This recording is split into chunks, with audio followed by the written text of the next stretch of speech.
اب اس جہل سے نکل آئیے اور جو عظیم مرتبہ دین نے بیوی کو عطا کیا ہے اس کو سمجھیے۔ قرآن پاک میں مومنین کو یہ دعا پڑھنے کی تلقین کی گئی ہے، ربنا حب لنا من ازواجنا وذریاتنا قرۃ اعین واجعلنا للمتقین اماما۔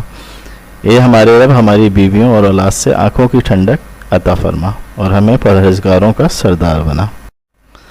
کامل ایمان والے اللہ سبحانہ و تعالیٰ کی بارگاہ میں یہی عرض کرتے ہیں کہ ہمیں بیویاں اور نیک اولاد اور آنکھوں کی ٹھنڈک ان کو ہمارے لیے بنا۔